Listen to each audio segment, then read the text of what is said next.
하나님께서 우리들에게 주시는 말씀은 요한복음 15장 1절에서 8절 말씀입니다.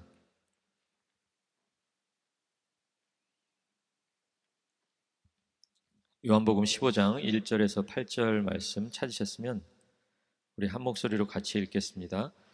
나는 참 포도나무요 내 아버지는 농부라. 무릇 내게 붙어 있어 열매를 맺지 아니하는 가지는 아버지께서 그것을 제거해 버리시고, 무릇 열매를 맺는 가지는 더 열매를 맺게 하려 하여 그것을 깨끗하게 하시느니라. 너희는 내가 일러준 말로 이미 깨끗하여졌으니 내 안에 거하라. 나도 너희 안에 거하리라. 가지가 포도나무에 붙어 있지 아니하면 스스로 열매를 맺을 수 없음 같이 너희도 내 안에 있지 아니하면 그러하리라. 나는 포도나무요 너희는 가지라. 그가 내 안에 내가 그 안에 거하면 사람이 열매를 많이 맺나니 나를 떠나서는 너희가 아무것도 할 수 없음이라. 사람이 내 안에 거하지 아니하면 가지처럼 밖에 버려져 마르나니 사람들이 그것을 모아다가 불에 던져 사르느니라. 너희가 내 안에 거하고 내 말이 너희 안에 거하면 무엇이든지 원하는 대로 구하라. 그리하면 이루리라. 너희가 열매를 많이 맺으면 내 아버지께서 영광을 받으실 것이요 너희는 내 제자가 되리라. 아멘. 이제 홍석종 선교사님 나오셔서 당신은 어떤 열매 누구십니까? 라는 제목으로 말씀 전해 주시겠습니다. 함께 기도하시겠습니다. 하나님 감사합니다. 오늘 거룩한 주일 우리 하나님께서 우리 부르신 교회를 향하여 하시고자 하는 말씀을 이 시간 하시옵소서. 우리 다 듣게 하옵시고 또 결단하게 축복하여 주시옵소서. 감사드리고 예수님 이름으로 기도합니다. 아멘. 아멘. 여러분 반갑습니다. 제 얼굴 기억나시나요? 네, 저는 기억이 잘 안 나는 시간이 많이 지나지 않았어도 제가 기억력이 좀 없어요. 그래서 참 그럼에도 불구하고 제가 기억나는 얼굴들이 좀 있어서 참 감사합니다. 여러분들 한 분 한 분이 오늘 뭐 찬양도 있었고 그렇지만 한 분 한 분이 얼마나 귀한 분인지 여러분들은 잘 모르세요. 우리가 우리 자신이 누구 얼마나 귀한지를 정확히 아는 사람이 그렇게 많지 않더라고요. 왜냐하면 환경이 우리로 하여금 오해하게 만드는 일들이 참 많아요. 그래서 옆에 계신 분들을 한번 얼굴 한번 보세요. 그냥 다 아는 분들이시죠. 그런데 하나님의 메시지는 좀 다릅니다. 이렇게 같이 한번 인사했으면 좋겠습니다. 잘생긴 게 죄라면 당신은 사형감입니다.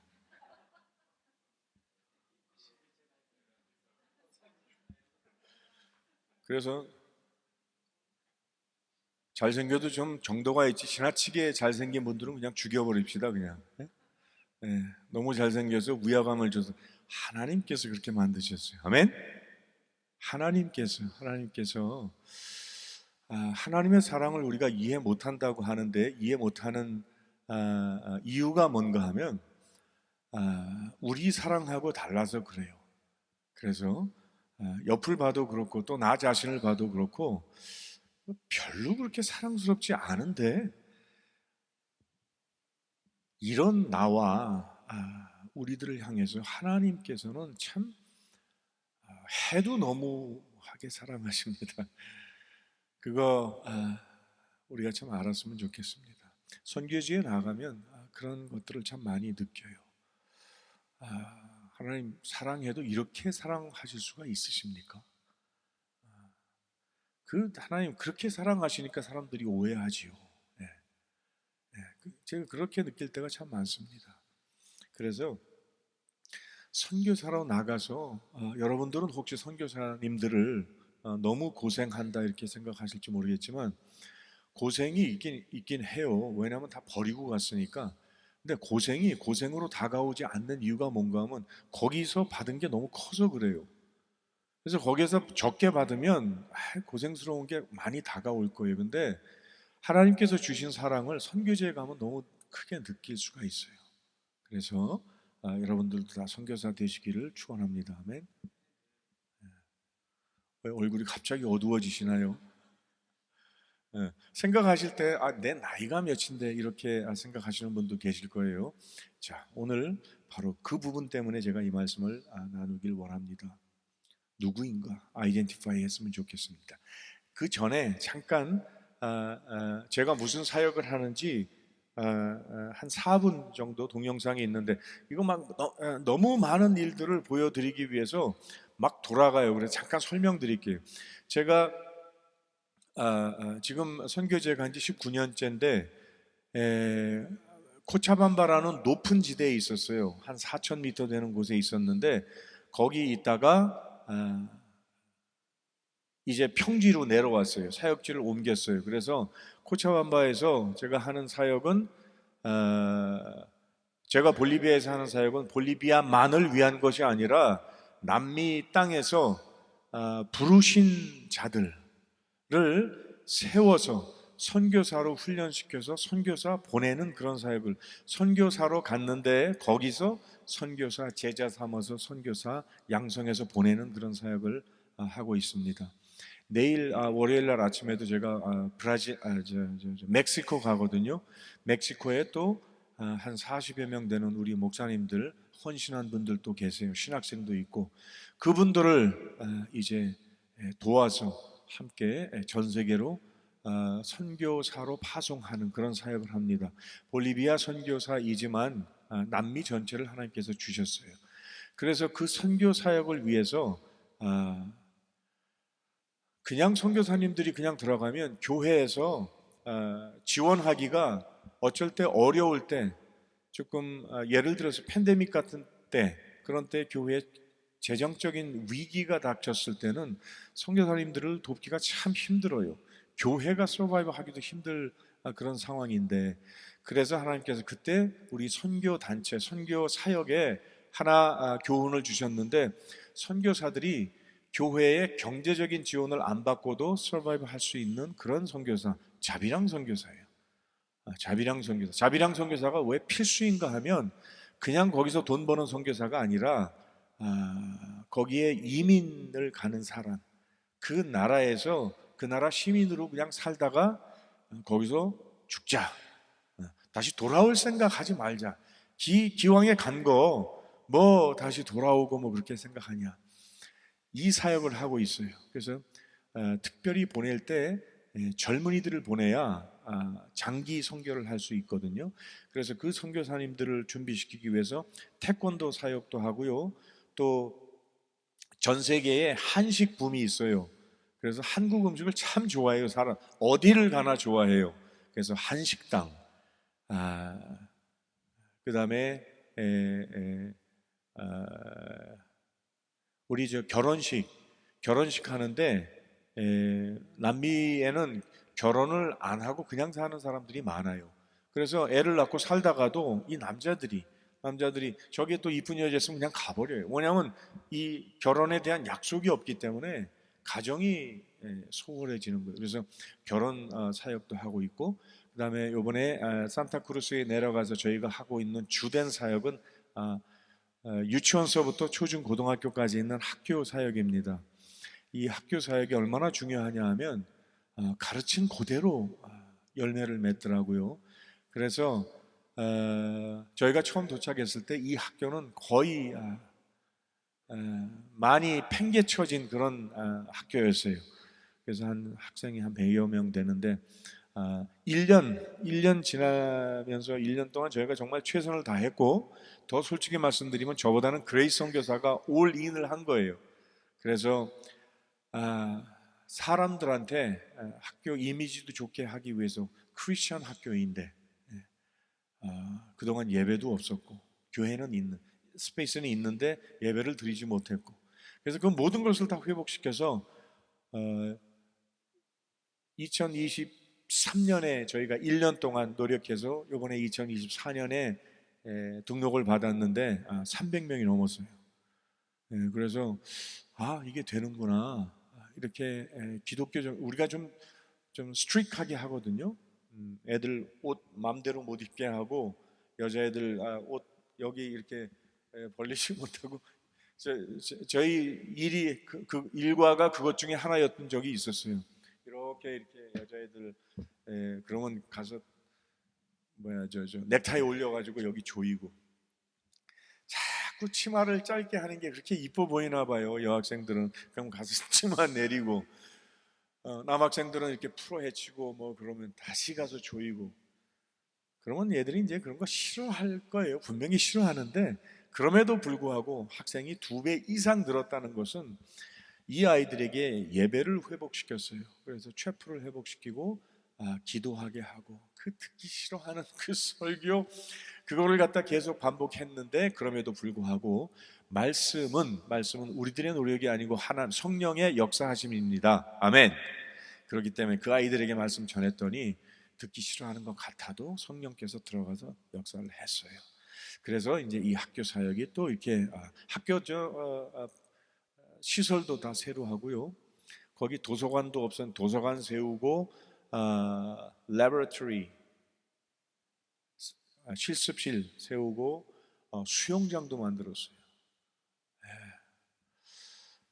별로 안 놀라시니 참 제가 힘이 빠지는 여러분 수영장을 만들었어요.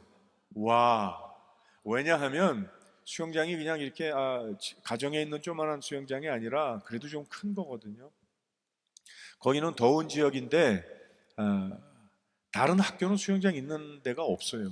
그래서 부모들한테 우리는 선교사다. 선교사가 이 학교에 하나님의 제자들을 길러내는 장소로 만들어야 되겠는데 그러면 그냥 옛날 그런 수준으로 그냥 그런 수준은 원치 않는다. 하나님께서 일하시는 곳인데 뭔가 좀 다른 면이 있어야 되지 않겠느냐. 여러분들이 원하시는 게 뭡니까? 부모들한테 설문조사를 받았더니 수영장이 나왔어요. 근데 수영장 그 요구 사항도 압도적으로 나오는 거예요. 그래서 기도를 했는데 하나님께서 들으셨어요. 그래서 한국에서 지원해 주셔서 수영장도 4만 불짜리 수영장. 감사합니다. 조금만 더 크게 놀라셨으면 그것도 짓고 그래서 이제 2년이 돼 가는 거거든요. 내년 3년째는 이제 우리 500명 기도하고 있어요. 기도 안 해주실 건가요? 해주실 건가요? 자, 그러면 지금 도장을 찍겠습니다. 500명 학생들, 우리 기독교 교육으로 볼리비아의 지도자 만들어야 돼요. 우리 학교에서 대통령 나와야 돼요. 대통령이 그냥 지위를 얻으려고 하는 사람 말고 그런 사람은 너무 많으니까 4년 대통령 일에 자기 목숨을 다하고 거기서 죽을 사람. 우리 볼리비아를 위해서. 그동안 볼리비아가 멸시, 천대, 십자가 다 지고 있었는데 예수 그리스도 십자가 지지 않고 자기네가 그냥 무시당해서 바다도 빼앗기고 그래서 이 고립된 지역의 나라예요. 그래서 자존감도 참 낮아요. 부모들도 참 그렇고 그래서 우리 학교에서 대통령들이 계속 나와야 되고 도지사하고 정치인들이 나와야 돼요. 왜냐하면 지금 전 세계가 정치가 무너지고 있어요. 완벽하게 반으로 갈라져 가지고 싸우고 있어요. 절대로 화합하지 않아요. 차라리 죽어요 그냥 사람들이. 예외 없이 한국도 그렇고 미국도 그렇고 볼리비아도 뭐 누가 가르쳐줘서 그런 게 아니라 그렇게 가고 있거든요. 그래서 죽어야 돼요. 누구 하나는 하나님의 영광을 위해서 전력을 다하고 거기서 월급 받을 생각하지 말고 대통령으로서 섬기고 감옥에 가든지 뭐 암살을 당하든지 그러나 예배를 회복시키고 그렇게 죽을 사람이 누가 있겠어요? 그 교육 아니면 안 되거든요. 그래서 500명 내년에는 500명. 자, 기도 안 해주실 분들은 다리를 들어주세요. 자, 그럼 다 해주시는 거죠. 아멘. 네, 500명 아이들 중에 이제 계속해서 더 많이 와서 거기서 볼리비아, 그다음에 세계 지도자가 배출되는 학교 될 수 있도록 기도해 주시기 부탁드리겠습니다. 예, 이 영상 한번 보실까요? De un nuevo amanecer, respiro tu gracia y todo lo que tengo de tu 이사 오는 mano. 장면이고, 이 학교에서 이제 오자마자 No 선교 cambio 대회를 lo que 시작했어요. soy en tu presencia. 오자마자 그냥 첫 번째 그냥 아이들 선교 Y 대회하고 어른들 선교 aunque 대회하고, no 그다음에 이건 오자마자 merezca 아르헨티나 todo 선교 갔어요. esto, me haces vivir 아르헨티나 침수 completo. 선교하고, Me haces saber 첫 que 번째 나온 puedo. 교인들 가정을 그냥 Me haces 세례 주고, sentir que en tu 그다음에 perfecta 크리스마스 때 가정 방문 좀 voluntad me 다녔고요. encuentro. No 이거는 porque 미국에서 우리 soy 침술 의사 선생들이 오셔서 sino por lo que has 해주시고, hecho. 그다음에 그 대학도 방문해서 Voy a vivir 내년부터는 그 대학에 침술 휴가가 pegado a 생기게 tu 됩니다. presencia. 그다음에 Ese es mi anhelo. 집사님들 막 뽑았어요. 헌신하기로 작정한 분들 3개월 동안 시험 기간을 거쳐서 집사님들로 다 세웠어요. Voy a vivir contigo. 그리고 여전도회 지금은 40명 됩니다. 그리고 우리 선생님들 하기 시작하면서 선생님들 수련회부터 먼저 시작했어요. Tu gracia y todo lo 학교 que 밴드. tengo de tu mano.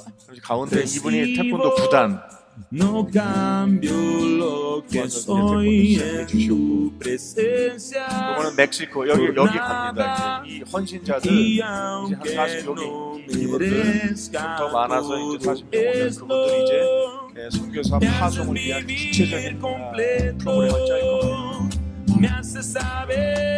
오자마자 우리 교회 시작했는데 이제 온 교회 교인들 가정을 전부 다 방문했어요.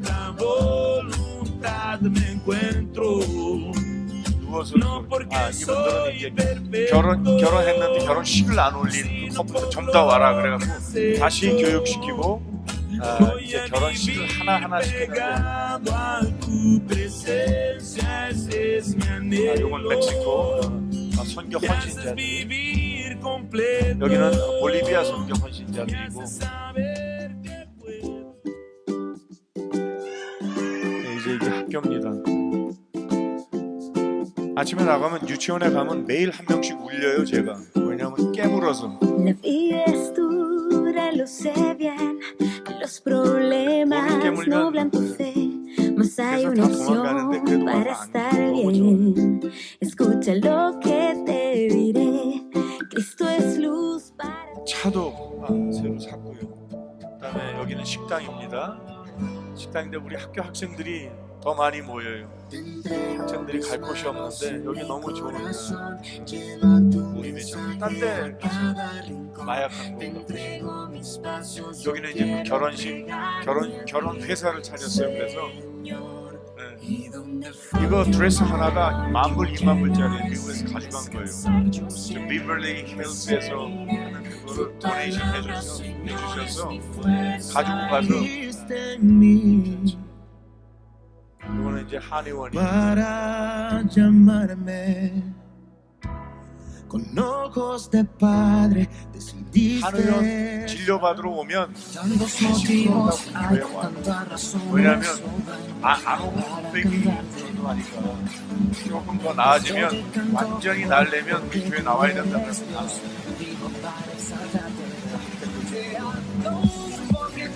요거 우리 아들이에요. 막내 딸.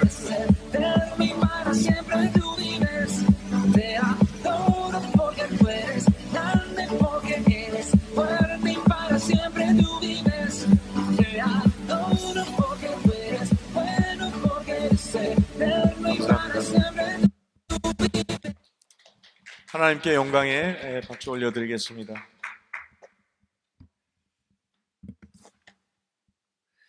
잠깐 말씀을 드리면 제가 이제 2016년도까지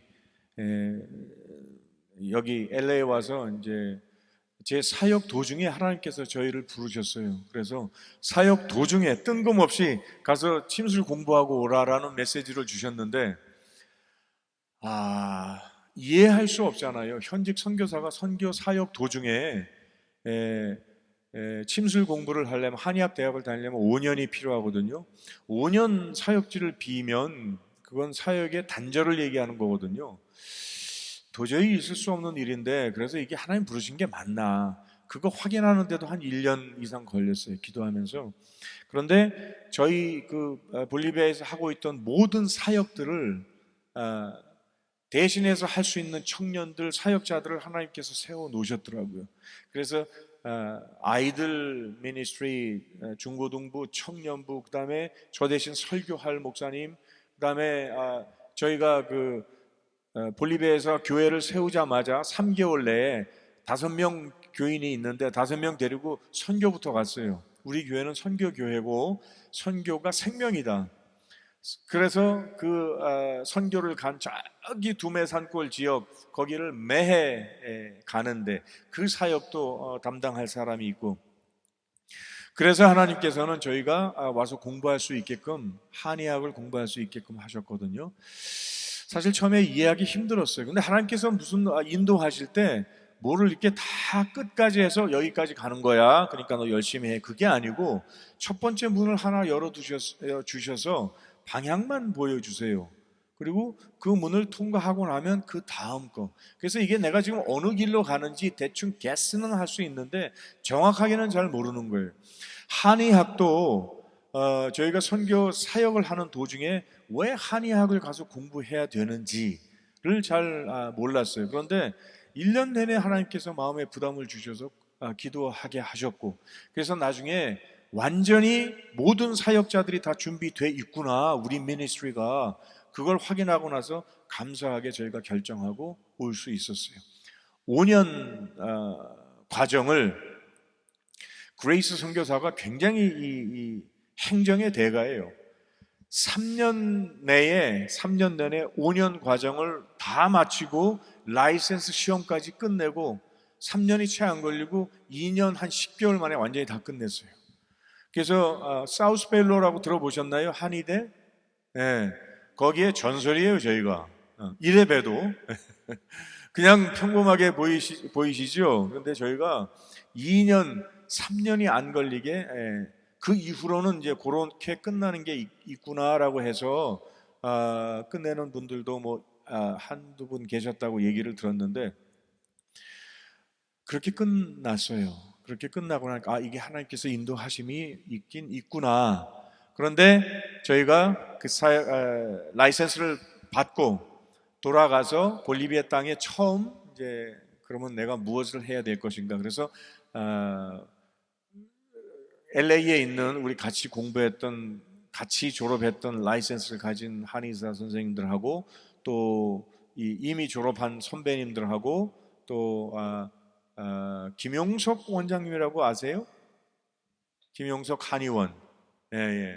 이제 그분하고, 그래서 이제 우리 팀을 만들어 가지고 첫 번째로 저희가 볼리비아 땅에 도착하면서 우리 무료 진료 한 번 해줬으면 좋겠습니다. 그래서 그 팀을 초청해서 이제 볼리비아 땅에 도착했어요. 자, 첫 들어가면서부터 문제가 생긴 거예요. 공항에서 이민국에서 잡혀서 비자를 안 내주는 거예요. 저는 다 준비했는데 비자를 안 내줘요. 그래서 이민국에 잡혀서 다른 사람들 다 나갈 때까지 나오지 못해 저는 밖에서 이제 발만 동동 구르고 앉아 있었죠. 근데 이제 한의사들 특징이 그렇잖아요. 앉아서 이렇게 사람들 지나가면 가만히 두나요? 얼굴 이렇게 보고 당신 간이 안 좋은 것 같다. 당신 소화가 잘 안 되지요? 뭐 이런 얘기를 하니까 처음에 그냥 무시하고 지나가던 사람들이 그걸 어떻게 아세요? 뭘 어떻게 알아? 그거 보면 알죠. 아니 그러면 당신들 뭐 하는 사람입니까? 우리 그거 고치는 의사다.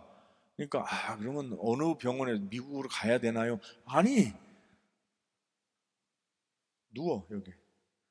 바로 그냥 바닥에 뉘어놓고 허리 아픈 사람들 거기서 이제 침을 놨어요. 그러니까 한 15분 지나면서 이게 괜찮아지거든요. 그러면 저기서도 이제 또 당신 뭐 하는 거야? 나 허리 아파서 허리 아픈 사람 오라고. 또 위가 아픈 사람들 누워.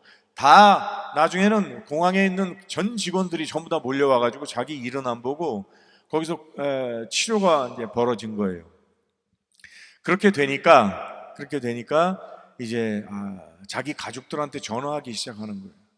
그래서 뭐 어머니 여기 굉장한 분들이 왔는데 이거 다 무료래요. 그래서 우리 진료받으러 지금 못 오니까 이분들이 코차밤바라는 시로 간다니까 우리 글로 갑시다. 그 코차밤바 내렸더니까 이제 방송국에서 왔어요. 볼리비아 전국 방송 TV 방송국들 싹 다 오고 그다음에 신문사 오고 라디오 방송국 오고 아무튼 그 방송 매체들이 전부 다 와서 인터뷰를 한 거예요. 근데 제가 약간 실수한 게 다 오세요 그렇게 방송을 했어요. 다 오세요 무료 진료입니다. 그랬더니 정말 다 왔어요. 얼마나 왔을 것 같으세요?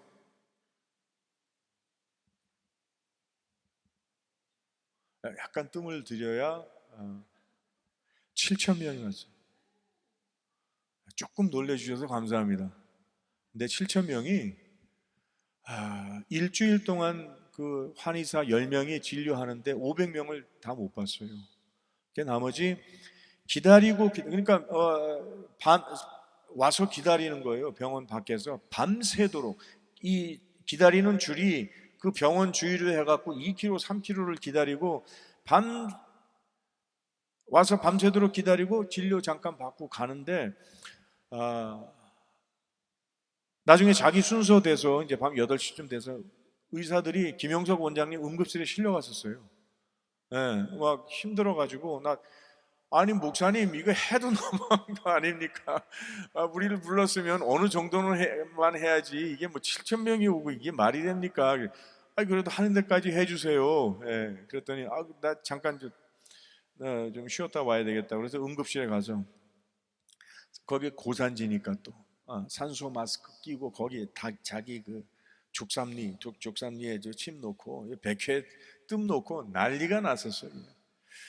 그런데 사람들이 기다려도 들어가지 못하니까 폭동이 일어난 거예요. 폭동이라고 그냥 폭동이 아니라 이 문을 부수는 거예요.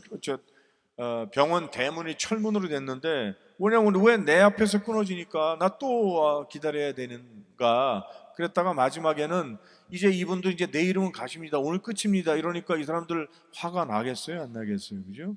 그래서 이제 경찰을 불렀죠. 이제 좀 잠잠하라고. 경찰도 힘을 못 쓰는 거예요. 나중에 특공대를 불렀어요.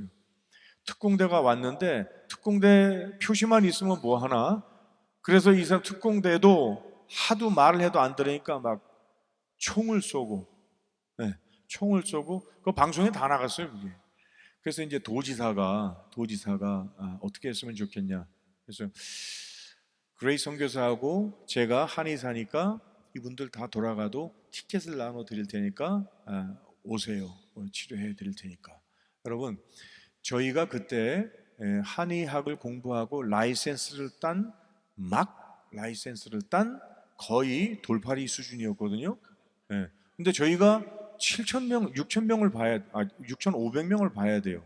그때 심정이 이해 가시나요, 혹시? 그리고 더 기가 막힌 것은 진료하는 도중에 이제 한의사 여러분들이 이제 10명, 저희까지 12명이니까 쭉 준비하고 있는데 무료로 오라 그랬으니까 별 환자들이 다 오는 거예요. 그냥 뭐 내일 죽을 것 같은 환자들도 그냥 다 밀려 들어오는데 이제 들어오는 순서로 이렇게 배당이 되는데 저한테 들어오는데 휠체어를 타고 들어와요. 한 30대 정도 된 청년이 아버지가 밀고 들어오는 거예요. 근데 이렇게 흔들흔들해요. 보니까. 그래서 파킨슨 신드롬이라고 아시죠? 파킨슨 병을 이렇게 저랑 거의 비슷하게 이렇게 좀 중심 잘 못 잡고 파킨슨은 이렇게 걸어가는 것까지는 괜찮은데 이렇게 틀지 못해요. 이 중추신경의 평형 조절 기관이 잘 안 돼 있기 때문에 그래서 이렇게 도는 그 증세가 있어요. 증세가 뭐냐 그러니까 파킨슨이래요. 그러면 제가 거기서 파킨슨 비슷한 것도 침을 놔본 적이 없는데 파킨슨 환자가 왔을 때 제 심정은 어땠을까요? 근데 낫고 안 낫고는 중요하지 않고 일단 해야 되니까 한의대에서 배운 기본적으로 신경계통, 그다음에 근육 조절하는 거 그런 것에 충실해서 일단 침을 놓고 간절히 기도했죠. 안 낫는 거는 그거는 너무나 정해진 이치고 나으면 이상한 거잖아요, 그죠? 그러니까 조금이라도 좀 좋아졌으면 좋겠습니다. 그렇게 기도하고 빨리 그 자리를 떠서 다른 환자한테 가서 진료를 하기 시작했는데 한 30분 정도 지났는데 와 그래요. 그래서 돌아보니까 그 파킨슨 환자가 청년이 일어섰어요. 일어서가지고 걸어요. 걷는데 문제없이 걷고 아버지가 옆에 있으니까 이렇게 휙 돌아요. 자, 거기서 누가 가장 놀랐을까요? 기절할 정도로 놀란 사람이 누구였을까요? 그 다음에 이제 뭐 이명이나 귀 안 들리고 뭐 그런 사람들 여기 이제 그 부항을 떠서 여기 막힌 곳을 열어버려요.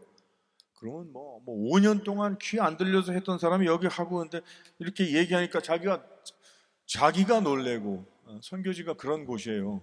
그래서 여러분들 선교지에 오셔야 되겠어요? 안 오셔야 되겠어요? 그런 기적을 한 번쯤은 보셔야 되겠어요? 안 보셔야 되겠어요?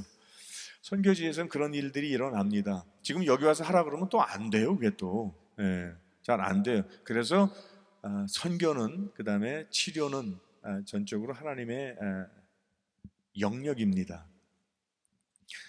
그런데 이렇게 낫는 거를 마침 또 TV 방송국에서 하루 종일 거기서 찍고 있는 거예요. 뉴스로 매일 나가니까 사람들이 더 온 거예요. 그래서 7천 명 온 거예요. 근데 그 제가 고치는 장면을 대통령궁에서 대통령 비서실장이 본 거예요. 비서실장이 보고 근데 마침 비서실장이 대통령 수행하고 자기가 일본을 하고 하루에도 비행기를 뭐 4-5번 탄 거예요. 그러니까 볼리비아가 커요. 거기를 왔다 갔다 뭐 일을 마쳐야 되니까 비행기 때문에 이 고막이 잘못된 거예요. 그래서 통증도 심하고 귀에 문제가 있어서 양방 의사한테 볼리비아 최고 외과 의사 이비인후과 의사한테 수술을 받았는데 덧났어요. 잘못됐어요. 그래서 이분이 자기 표현으로는 자기 죽었다가 살아났다 그러더라고요. 죽을 뻔했는데 그래서 이제 양방에서는 못 고치는구나. 그러면 저 사람들이 와서 막 치료를 하는데 막 일어나고 막 그냥 고쳐지고 그러니까 귀가 막 들리고 그러니까 저한테 이제 밤에 전화가 왔어요. 저희 클리닉에 청년이 이제 그 데스크를 보고 있는데 대통령궁에서 전화가 왔어요. 그래서 무슨 조사를 하나 내가 무슨 잘못했나 그랬는데 거기 비서실장이라고 그러면서 자기가 직접 얘기하더라고요. 와서 이거 몇 시까지죠, 목사님? 저희는 2시간 예배 드리거든요. 1시간 반 설교고 30분 찬양이고 근데 나와서 간증하다가 또 감격받으면 1시간 더 하고 한 3시간쯤 하거든요. 여기 무슨 계획 있으시죠? 식사. 식사가 중요하니까 그러면 무슨 얘기를 했죠 제가? 그래서 대통령 비서실장이 이제 왔는데 제가 이제 그 마음이 들더라고요. 대통령 거긴 거의 다 전부 다 캐톨릭 신자이니까 그래서 이제 도착했는데 경호원들 난리 났어요. 근데 밤에 왔어요. 왜냐하면 자기가 시간이 없다고. 그래서 나는 한의사이지만 그 이전에 나는 목사다. 개신교 목사니까 나는 내가 치료하는 모든 거 내가 하는 게 아니라 우리 하나님께서 하신 예수 그리스도 이름으로 기도해야만 할 수 있다. 근데 그 기도를 환자가 해야지 나 치료할 수 있다. 그래서 기도하시겠습니까? 그랬더니 굉장히 젠틀해요 이분이. 할 수 있다고. 그래서 기도하고 하나님께서 고치십시오. 저 속으로 얼마나 간절했겠어요 제가. 그죠? 이거 못 고치면 큰일 나는 거 아니에요, 그죠? 간절히 기도하고 예수 그리스도 이름으로 기도합니다. 아멘, 아멘 했어요. 그리고 막막한 거예요. 이걸 어떻게 고쳐야 되나. 참, 그래서 이제 여기다 침 놓고, 그다음에 전신 밸런스 침 놓고 그렇게 했는데 대통령 비서실장이 이제 일어나면서 어우 너무 좋다는 거예요. 자, 누가 놀랬을까요? 저는 그 치료법 모르거든요. 그냥 기본에만 충실해서 하는 건데, 침술이 그래요. 침술이 원래 정해진 게 없고 그 한의사가 진단한 것에 의한 처방이 이제 그거예요. 그래서 이제 그분이 이제 한 두어 번 더 왔어요. 두어 번 더 오면서 많이 좋아졌다 그러는데, 하루는 그러더라고요. 정말 죄송한데 내가 너무 바빠가지고 밤에 오는 것도 폐 끼치고 너무 미안하다. 그러니까 대통령 궁으로 좀 와주겠냐, 치료를 위해서. 그래서 아니, 나 같은 명의를 오라가라 하면 되나? 제가 이제 청년들한테 그런 농담을 했더니 이제 청년들이 목사님 이렇게 부를 때 가야 됩니다. 농담이야. 하나님께서 나 한의학 공부 시키실 때도 그렇고, 또 사람들 막 기적처럼 일어날 때도 그렇고, 하필 무슨 대통령궁으로 나를 불러. 하나님께서 인도하심이 내가 모르겠냐? 가야지. 갔어요. 가서 이제 가게 되면 자연히 대통령도 만나게 되고, 대통령이 원주민 출신인데 독재자예요. 근데 그럴수록 저는 좋은 거예요. 독재자면 법이 필요 없잖아요. 그죠? 자기 마음대로 그냥 결정할 수 있는 그런 사람을 만나가지고, 근데 하여간 하나님께서 그 만남을 통해서 이 남미가 이슬람하고 긴밀하게 연결되어 있구나를 제가 보게 됐어요.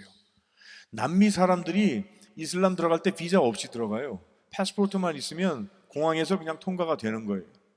우리는 미국 선교사나 한국 선교사는 사우디아라비아나 어디 들어갈 때 반드시 비자를 얻은 다음에 그 허가로 들어가는 거지만, 남미는 그렇지 않아요. 왜 그러냐 하면 남미와 이슬람이 적대적인 역사가 없었어요.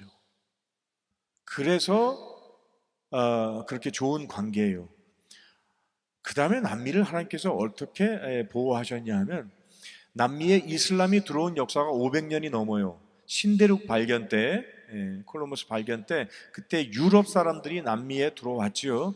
근데 그 시기가 무슨 시기냐 하면, 그 유럽의 이베리아 반도 있죠. 이슬람과 유럽이 이렇게 섞여 있는 그 이베리아 반도는 항상 기독교와 이슬람의 싸움이었어요.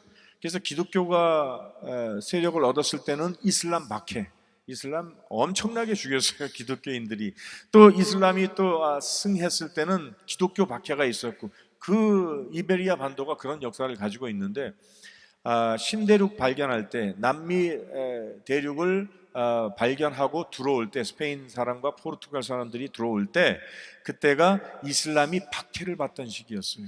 그래서 그 곳에서 전부 다 쫓겨나고, 나가지 않는 사람들은 그냥 다 죽여버리는 그런 시기였기 때문에 그 사람들이 유럽에 남아있지 못하고 남미로 들어온 게 된 거예요. 그래서 지금도 남미 땅에는 이슬람 후손들이 많이 있어요. 이슬람 피가 많이 있어요. 저희 교회도 변호사가 살라사르라는 라스트 네임 가지고 있는데, 자기가 그냥 유럽에서 왔다고 그거밖에 잘 모른대요. 그게 이슬람 성이에요, 그게. 그다음에 또 다른 성도 있고 그런데, 이 사람들이 전부 다 살기는 남미에 사는데 이슬람 핏줄들이에요. 그러니까 여기서 살면서 예수 그리스도 받아들이고 자기네는 구원을 받았다고 하는데, 이슬람에서 무슬림 나라들에서 죽어가고 있는 너희 할아버지의 자손들, 그러니까 너희 핏줄, 다시 말하면 그냥 너희 가족인데 그 사람들은 그냥 예수 모르고 그냥 죽어야 되겠느냐, 이렇게 하니까 청년들이 감동이 오는 거예요. 청년들이, 내가 이제 여기 남미 선교도 중요하지만 이슬람으로 들어가야 되겠다, 그렇게 작정하는 청년들이 많아지는 거예요. 그래서 하나님께서 이슬람이 들어간 대륙치고 무너지지 않은 대륙이 없어요. 아시아 이슬람이 엄청나게 잡았잖아요. 아프리카 완전히 잡았죠. 유럽 이슬람이 다 잡았어요. 그죠? 남미 이슬람 잘 몰라요. 있지요. 모스크도 있고 다 있어요. 그런데 이슬람이 들어와서 맥을 못 추고 있어요. 이슬람이 그렇게 막 다른 대륙처럼 그렇게 일을 하지 못해요. 그럼 그건 사람이 했겠습니까? 하나님께서 지키셨어요. 왜 그러셨을까요? 마지막에 이 지구의 복음의 땅끝은 어디라고 생각하세요? 여기 미국의 저 지구 반대편에 있는 어느 나라가 땅끝이라고 생각하세요? 그냥 공산주의라고 생각하세요? 아니요, 이슬람이에요. 이슬람은 하나님도 알아요. 알라라고 부르고 예수도 알고 아브라함도 알고 모세 다 알아요. 다 아는데 구원만 못 받게 해요. 이 얘기하려면 참 길지만 참 중요한데, 이슬람을 구원하는 사역이 이 땅끝이에요. 근데 이 사역을 다른 어떤 선교사들도 들어가기 힘든 그곳에 중남미 사람들은 들어가는 거예요. 그래서 들어가는데 이 이슬람 국가들이 이제 그 오일 머니 때문에 부자들이 많죠. 그러니까 그 사람들이 높은 직종에 다 돈을 벌고 있는데 이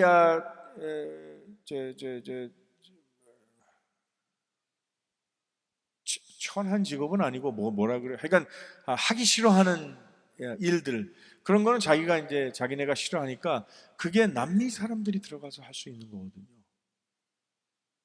남미 사람들이 그냥 들어가서 할 수 있는 거예요. 여러분, 로마가 기독교를 박해하던 나라입니다. 그런데 로마의 국교가 콘스탄틴 황제의 때 어떻게 로마의 국교가 기독교가 될 수 있었을까요? 여러분 혹시 그 비밀을 아시나요? 로마가 기독교를 엄청나게 박해했어요. 세계 역사상 유례 없이 기독교를 박해하던 나라인데 바뀌게 된 이유가 있어요. 많은 분들이 이걸 잘 모르시는데, 기독교를 박해하던 그런 로마는 성적으로 엄청나게 타락해 있던 그런 곳입니다. 거기에는 와이프 개념이 집에 사는 여자, 그 다음에 저기 길거리에 있는 여자, 나 친구의 부인, 그 여자는 전부 다 성의 대상들이에요. 전부 다. 로마가 그렇게 타락했던 나라였거든요. 그렇기 때문에 성적으로 너무 문란하니까 이 부녀자들 뿐만이 아니라 그 딸들도 그런 거예요. 딸들도 이 사람들이 가만두질 않는 거예요. 그래서 딸들까지도 그렇게 성적으로 다 더럽혀지고 다 그러니까 이 사람들은 다 아는 거예요. 로마 사람들은 다 알아요. 귀족들이고 돈 있는 사람들은 온전하게 남아있는 여자가 없다는 사실을 다 알아요. 그런데 사람이 참 이기적인 게 뭔가 하면 내 아들은 좀 참하고 깨끗한 여자를 원한다, 이런 이기심이 있었던 거예요. 그런데 거기 성적으로 타락하지 않은 여자도 하나 찾아보기 힘든 그런 상황에서 기독교 가정의 처녀들, 얘들은 이 몸이 성전이라고 배웠기 때문에 몸을 간수하고 그다음에 하나님께 드리는 삶 자체를 교육하는 거를 다 하는 거예요. 핍박하면서도 그렇게 올바르게 자란 그 처녀들이 있는 가정은 기독교 가정밖에 없다. 그래서 콘스탄틴 황제 이전에 약 몇십 년 동안에 부흥이 뭐였냐 하면 기독교 가정에서 자란 처녀를 며느리로 받는 거. 며느리로 들어와도 로마 사람들은 며느리 결혼해도 남편 외에 다른 남자 찾아다니고 하는데 기독교 가정에서 온 처자들은 그러지 않거든요. 끝까지 자기 가정 지키고 순결을 지키고 그렇게 보존하는 처녀들이기 때문에 하나 둘씩 기독교 며느리가 들어가면서 엄마들이 하는 일이 뭐예요? 모세의 어머니가 어떻게 했죠? 이해가시죠? 이 아이들을 무릎에 놓고 젖 먹이면서부터 하나님을 경외하게 시키는 거예요. 여러분, 전도가 어떻게 시작됐을까요? 로마의 전도가 어떻게 시작됐을까요? 기독교인들이 길거리에 나가서 전도하지도 못했고요. 교회를 세워서 전도한 게 아니었어요. 가정에서부터 된 거거든요. 가정에서 자기 아이들을 놓고 거기에 축복하고 거기에 하나님 말씀 전하고 그렇게 교육시켰던 거예요. 그래서 로마를 뒤잡아 놓은 거거든요. 남미 사람들이 이슬람 국가에 가정부로 들어가고 식모로 들어가고 그렇게 들어간다는 의미가 이게 하나님께서 계획하셨다면 이제 무슨 뜻인지 여러분 감이 오시죠? 이거는 선교사 아니면 잘 몰라요. 왜 이렇게 되는지 이 흐름에 대해서 잘 알지 못하는 거예요. 그래서 하나님께서 남미를 마지막 땅끝을 도착하는 그런 선교사로 남미 사람들을 보내는 거예요. 그래서 제가 거기에 목숨을 건 거예요. 이 남미 사람들, 남미 청년들, 준비된 영혼들이 그냥 좋은 크리스천 돼서 살다가 죽는 게 절대로 아니고요. 이 사람들이 나중에 마지막 복음 완수하는 사람들, 그 사명을 받은 것입니다. 남미 선교는 남미 선교가 아니고 세계 선교예요. 그리고 마지막 선교예요. 자, 그래서 오늘 이 말씀을 이제 택했는데요. 요한복음 15장의 말씀은 포도나무 비유입니다. 우리가 참 포도나무 비유는 다 알죠. 나는 나무요, 너희는 가지고 아버지는 농부라. 그런데 이 가지가 나무에 붙어 있지 않으면 열매를 맺을 수 없는 것뿐만이 아니라 버려지는 거예요. 열매 못 맺으면 내가 잘라서 버려지고 그렇게 벌을 받는 거예요. 그죠? 그래서 이제 버려져서 말라서 이제 벌을 받는, 이제 그래서 이제 이 부분에 대해서 우리가 설교를 많이 듣고 저도 그렇게 설교했어요. 우리는 꼭 예수 그리스도에게 붙어 있어야 된다. 초점이 어디냐에 따라서 설교 말씀이 약간 달라지긴 하겠지만 저도 그렇게만 해왔는데, 작년에 제가 이 말씀을 새벽에 읽는데 한 단어가 제 삶을 바꾸는 건 아니지만 이 말씀에 대해서 성경적 관점을 완전히 바꿔놓은 그런 일이 생겼어요. 긴 얘기는 잘 못하겠고 이것만 설교를 해도 1시간짜리인데, 자, 여기서 보면 구조가 참 중요해요. 예수님께서 여기서 어떻게 비유를 말씀하셨냐 하면, 나는 포도나무고 너희는 가지고 아버지는 농부다. 이 관계가 명시되어야 되는 거예요. 그래서 예수 그리스도께서 강조하신 것은 아버지가 농부이기 때문에 농부의 모든 계획과 마음으로부터 이 사역은 시작되는 거예요. 이게 성경적인 것이에요. 아버지가 어떤 비료를 쓸 것이며 어떤 씨앗을 쓸 것이며 어떤 방법으로 가지치기를 하고 언제 하고 얼마나 물을 주고, 이 모든 것은 아버지가 하시는 겁니다. 이 농부가 하시는 것이에요.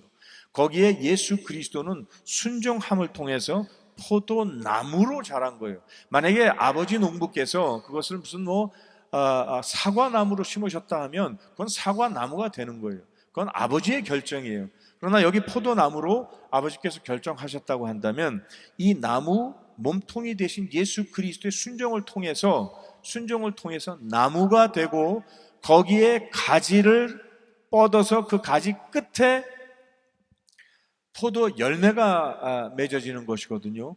예수님께서는 이 상황을 이제 설명하셨고, 그 다음에 이 관계를 설명하셨고, 두 번째는 이제 열매를 자꾸 열매를 많이 맺으라고 말씀하세요. 열매를 맺어야 된다. 열매 맺지 못하면 그건 가지가 아니다. 그럼 잘라서 버려진다. 열매가 뭔가요? 포도나무에 열린 열매는 뭐죠? 포도죠. 예, 이 포도를 맺으라는 거예요. 이 포도는 아버지 하나님의 계획에 있었던 거예요. 그러니까 여기에 접붙임을 당하고 여기에 가지로서 기능은 뭔가 하면, 농부이신 아버지가 처음부터 계획했던 그 마음으로 시작했던 그게 무엇인지 똑바로 알아야 된다는 거예요. 이 열매를 맺지 못하면, 즉 아버지의 그 바라심과 계획하심이 여기서 결과를 맺지 못하면 잘못됐다는 거예요. 그래서 그걸 가르쳐 주신 거예요. 그래서 열매를 맺어야 된다는 것입니다. 열매가 뭐죠?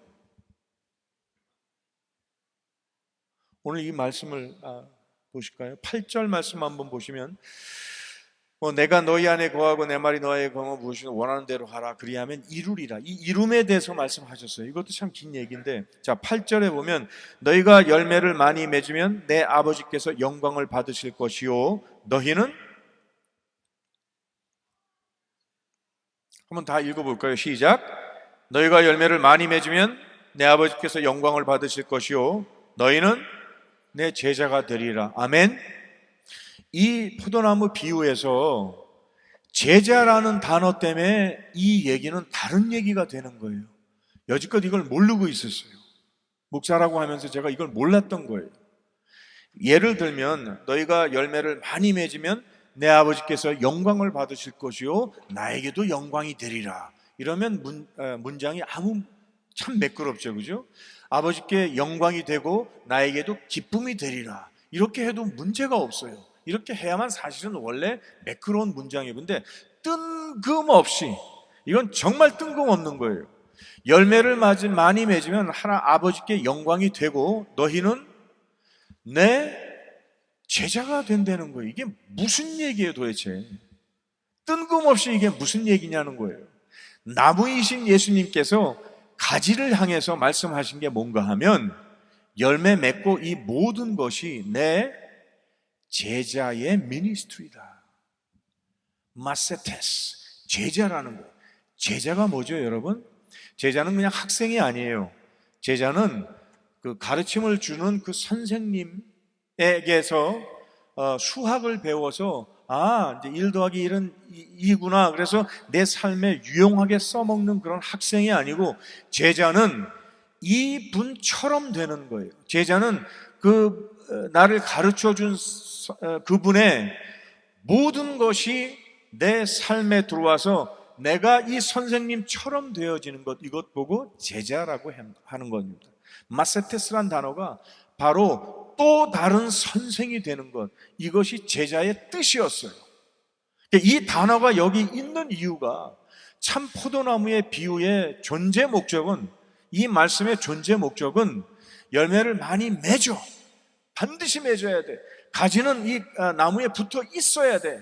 그 다음에 이 모든 나무와 가지는 아버지의 뜻에 초점을 맞추고 집중해야 돼. 이 모든 메시지의 마지막이 뭔가 하면 내 제자인 것이에요. 이 목적이에요. 아버지가 시작하신 이 농사의 계획도 이거였고요. 그 다음에 나무이신 예수님께서 튼튼하게 자기 자신을 보존하면서 가지를 내면서 가지들한테 바램을 보여주신 이유도, 이 열매를 맺는 이유도 이 제자 되길 원해서 한 것이거든요. 11시 반까지 맞춰야 되죠. 30분.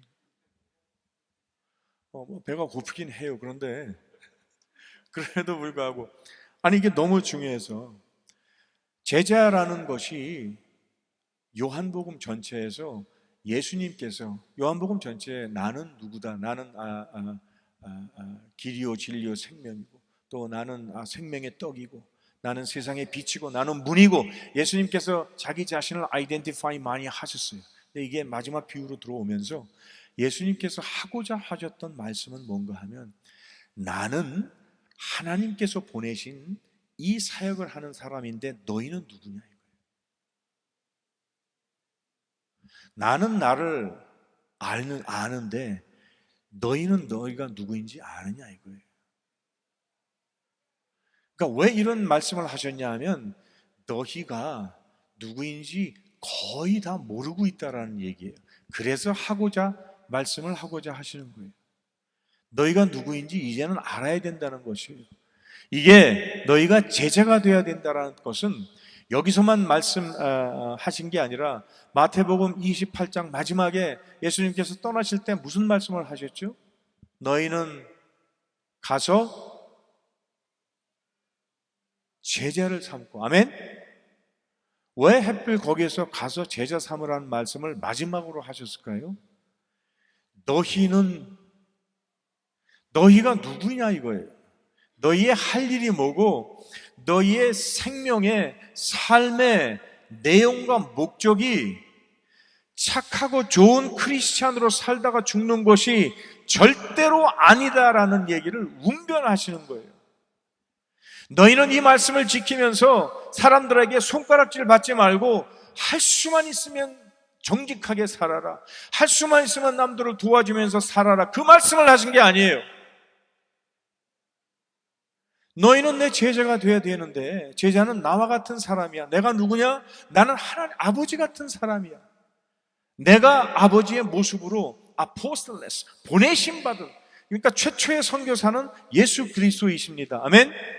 하늘 보좌 다 버리는 것으로 시작했어요. 선교사는 자기가 가진 좋은 것들을 버려야만 일을 시작할 수가 있는 것이에요. 거기에 이렇게 묶여 있으면 놓지를 못하면 일을 할 수가 없는 것이에요. 제자가 그런 것이에요. 제자가 예수 그리스도 닮기 위해서 무슨 노력을 하는 것이 아니라 첫 번째는 여기를 끊어버리는 것이에요. 여기 끊어야 제자의 삶이 시작이 되는 것이거든요. 나와 같이 너희도 그렇게 되라라는 것이에요. 이거는 초청이 아니에요. 옵션이 아니에요. 이거는 명령이에요. 이 말씀은 명령이기 때문에 누구도 피해갈 수 없어요. 우리가 여지껏 모르고 있었던 것 뿐이지, 하나님께서 예수 그리스도를 통해서 말씀하시는 건 뭔가 하면 너희는 누구냐 이라는 거예요. 오늘 제목이 계속 그걸 묻는 것입니다. 나는 누구냐 이라는 거예요. 내가 지금 50년, 내가 지금 70년, 80년, 90년 동안 내가 삶을 살았지만 나는 그냥 크리스천으로 알았어 라고 생각하는 그 분들한테 이 메시지가 전해진 것이에요. 아니에요. 여러분 그냥 크리스천이 아니고 여러분은 제자라는 거예요. 예외 없이 제자라는 것이에요. 왜냐하면 이 나무에 붙어있는 가지이기 때문에 그래요. 여러분은 저기 떨어져 있는 어떤 다른 식물이 아니고 예수 그리스도께 구원이라는 게 뭔가 하면 여기에 붙어 있다는 거예요. 들어와 있다는 거예요. 이게 분리되지 않고 들어와 있다라고 한다면 예외 없이 제자가 돼야 된다는 것입니다. 아멘? 싫으신가요? 말이 좀 무섭지요? 내가 왜 이렇게 제자가 돼야 돼? 이 제자는 보내심 받은 건데 아포스토레스, 이게 바로 미션, 이게 바로 선교사예요. 여기까지 오면 복잡해지시죠, 그죠? 이게 선교사로 가야 되나 내가? 좋으신 하나님을 믿습니까? 아멘? 그러면 좋으세요. 내가 선교사 되는 게 그렇게 나쁜 거면 하나님께서 왜 시키시겠어요? 선교사로 반드시 하나도 교회에 남아있지 말고 다 나가, 절대로 그 말씀이 아니거든요. 선교사가 되라. 무슨 말씀이냐면 너희는 사람을 제자 삼으라라고 하는 것은 여기서부터 그 사역이 시작돼야, 그래야 열매를 하나 맺는 거예요. 열매를 많이 맺는다는 게 무슨 뜻이에요? 이 제자들이 많아지면 그러면 선교사 되는 바탕이 마련이 되는 거예요. 그때 가면 절대로 어렵지 않아요. 그때 되면 보일 게 있어요. 예전에는 못 봤던 것들을 볼 수가 있어요. 그래서 사도 바울과 바나바가 담임 목사님인데 나간 거예요. 사명을 받아서 나간 거지만 그분들이 아니 하나님 생각해 보세요. 이 교회가 여기서 사역자가 없으면 어떻게 됩니까? 나 못 나갑니다. 이게 아니고 내가 여기서 이렇게 커서 됐으니까 여기에 사역자들이 있다는 거예요. 지금 이 사람들이 커서 또 맡으면 되는 거고 나는 그 다음 사역이에요. 마지막 사역이 제자인 것이에요. 제자 양육을 시키는 것, 이것이 요한복음 15장에서 강조하고 있는 부분인 겁니다. 여러분들 이제 연세가 드시고 나면 그런 말씀 많이 들어요. 지금 볼리비아에서도 제가 그래요. 우리 교회에 60, 70, 80 되신 분들 계시거든요. 이분들 이제는 다 선교사예요. 자기가 못한다 그러는데 선교사 제자는 열매는 열매를 위해서 맺어지지 않아요. 그렇죠? 포도가 포도를 먹나요? 이 열매는 타인들을 위해서 희생하고 그렇게 돼요. 근데 가장 큰 목적은 뭔가 하면 이 열매 포도씨가 땅에 떨어져 또 다른 포도나무를 일으키는 거예요. 제자 양육이라는 게 이런 것이에요. 여러분 전도하고 선교가 다른 점이 뭐죠? 전도는 복음 전하는 것이에요. 그죠? 예수 믿으세요. 당신 죄인입니다. 예, 기본적으로 이런 것이에요. 근데 그렇게 전하고 집에 들어와 자면 돼요. 그냥 전도한 거예요.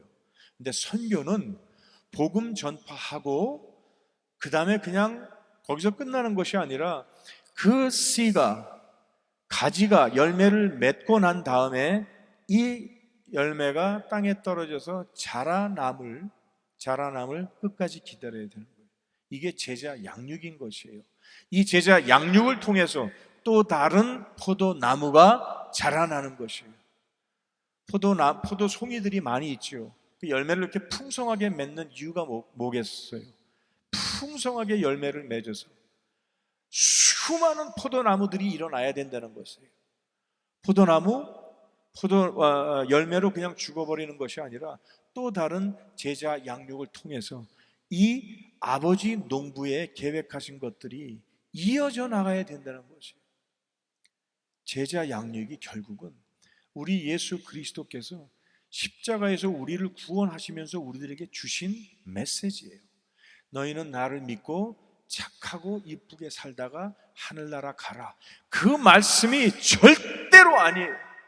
제가 얼마나 크게 소리를 지를 수 있을까요? 이쁜 크리스찬, 착한 크리스찬으로 살다가 죽어라라는 메시지가 절대로 아니에요. 여러분, 이렇게 죽으시면 안 돼요. 내 나이가 몇인데 절대로 여기서 그렇게 죽으시면 안 돼요. 절대로 안 됩니다. 죽기 전에 제자 양육하고 돌아가세요. 이 제자 양육이 뭔가 하면 이 사람은 내가 죽어도 또 다시 제자를 양육하는 그 사람을 만들어 놓고 돌아가시라는 얘기예요. 이게 가정에서부터 시작되는 것이에요. 내 아들, 딸들이 내 아버지가 교회 다니는 것까진 봤는데 그거 뭐 별로 그렇게 시덥지 않아. 그래서 아들, 딸들이 교회를 떠나요. 그러면 자기 가정에서도 제자 양육이 되지 않는데 나가서 무슨 제자 양육을 하겠어요? 가정에서부터 하는 거예요. 오늘부터 전도하는 방법을 또다시 배우세요. 나가서 어떻게 전도해야 되는가? 당신 예수 믿으세요? 아니면 당신은 죄인, 어떠한 형태로든지 간에 가서 그렇게 얘기하면 뭐야, 나 알지도 못하는 사람인데 재수 없어, 이런 쪽팔림 당해야 되는 거거든요. 왜 그러냐 하면 우리가 그랬어요. 복음이 처음에 왔을 때 우리 그렇게 이그노어 했어도, 예수님을 그렇게 우리가 무시했던 사람들이에요. 우리는 그런 거 한 번도 겪어보지 않고 이쁘게 크리스찬 되고 대충 주일날만 와서 예배드리고 가면 되지 뭘 또 원하는가? 여러분, 포도나무 열매의 축복을 그렇게만 생각하세요? 그러면 이 가지는 나무에 붙어있지 않은 거예요. 열매를 맺지 못하는데 어찌 붙어있다고 거짓말을 하겠어요? 내 삶에 열매가 없는데 내가 포도나무 가지, 나는 포도나무 열매를 맺었다고 어찌 거짓말 하시겠어요? 그런 거짓말 우리는 할 수 있어도 하나님 앞에 가서는 통하지 않아요. 일단 내 자식들이 그 말을 비웃어요. 나는 크리스찬이야 이렇게 얘기하는 말을 일단 나랑 가장 가까운 사람부터 비웃기 시작하는 거예요. 왜냐하면 제자 양육에 본이 없는 거예요. 또 다른 내 제자가 나 없어도 이 사람이 또 다른 제자를 양육시킬 수 있는 이 관계를 만들어 놓았느냐? 그때 우리가 편히 쉴 수가 있는 거예요. 그전에는 두렵고 떨리는 마음으로 우리가 편하게 있으면 안 되는 것이에요. 선교지에서는 기적이 많이 일어납니다. 왜냐하면 긴박성이 있어요. 그러나 요즘은 사탄이 그 매스미디어를 통해서 자꾸 왜곡해요. 그래서 요즘은 선교지 교회에서도 편안하다, 괜찮다, 예수님이 오셔도 나는 구원받지, God is good all the time, Dios es bueno, 하나님은 좋으시고, Dios es amor, 하나님은 사랑이시고, 거기서 다 맞춰버려요. 그래서 너무 떠들썩하게 하지 말고 그냥 나와서 그냥 기도하고 평소에 잘 살다가 주일날 한번 나와.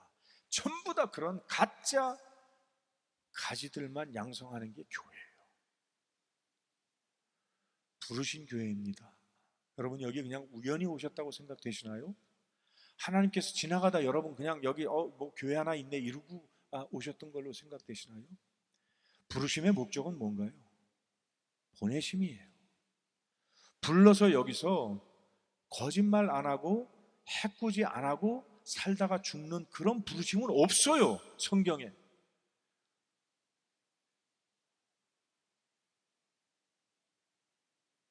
로마서 8장 17절 17절 로마서 8장 17절 한번 보실까요? 주님, 볼 수 있나요? 아니면 찾아보죠. 로마서 8장 17절 주여 읽어보실까요?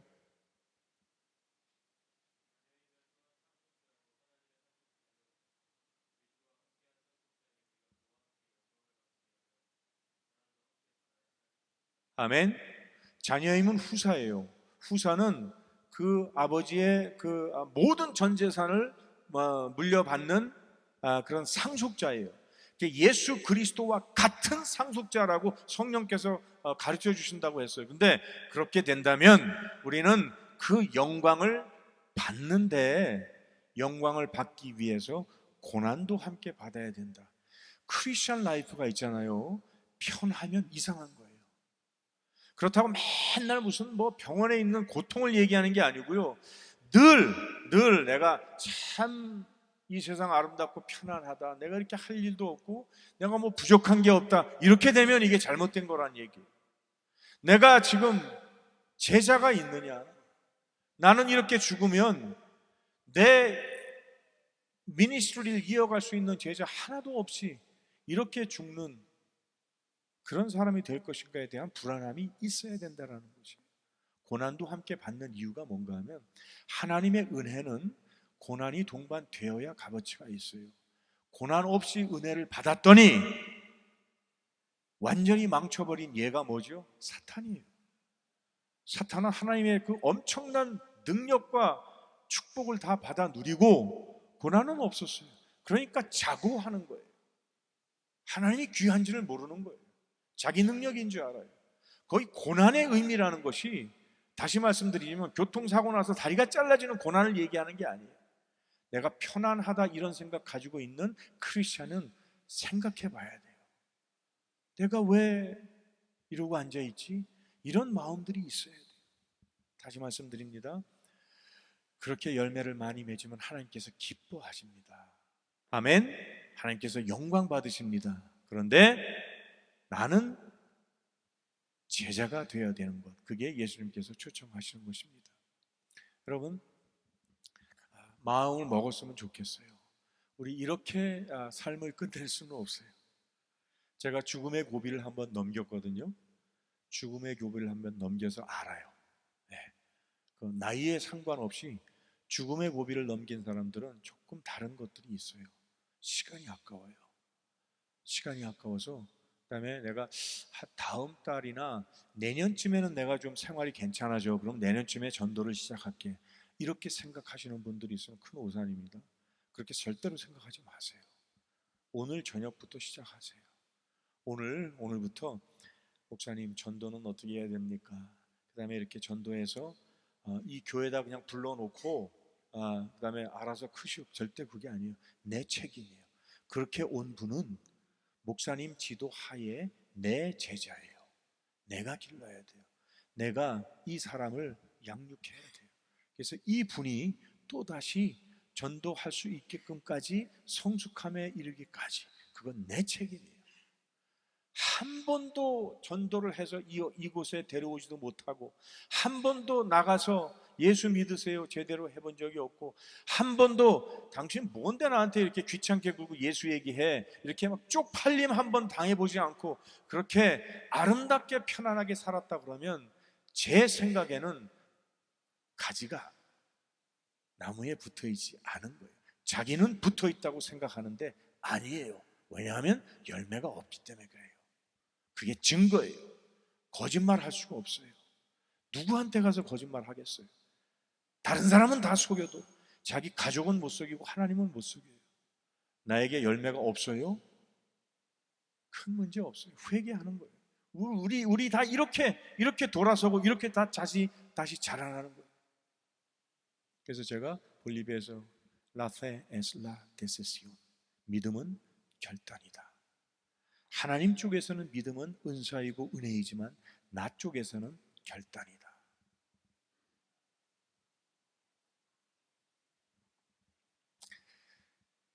하나님 감사합니다. 우리 누구입니까? 여지껏 알기를 그냥 교회에 나오는 사람, 또 크리스천, 하나님의 자녀. 어쩌면 그게 다 거짓말이었을 수가 있어요. 왜 그러냐 하면 열매가 없어요.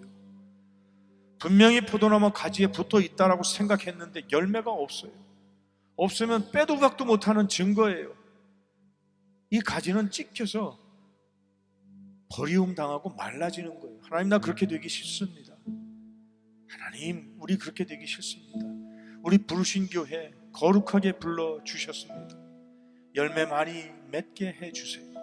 우리 성도님들 한 분 한 분이 이제 제자를 삼고 이 교회에서 제자 양육하는 사역이, 그래서 마지막에 너희는 가서 제자를 삼아서 예수 그리스도 이 아들과 성령과 아버지의 이름으로 세례를 베풀면서 키워내는 제자 양육의 사역이 우리 부르신 교회를 통해서 풍성하게 열매 맺고 또 이어질 수 있게 우리 하나님 축복하여 주시옵소서. 모든 것 하나님께 맡기고 믿음으로 간구하며 감사드리며 예수님 거룩하신 이름으로 기도하옵나이다. 아멘. 아멘. Más fuerte. 더 크게 아멘. 아멘. 아멘. 감사합니다.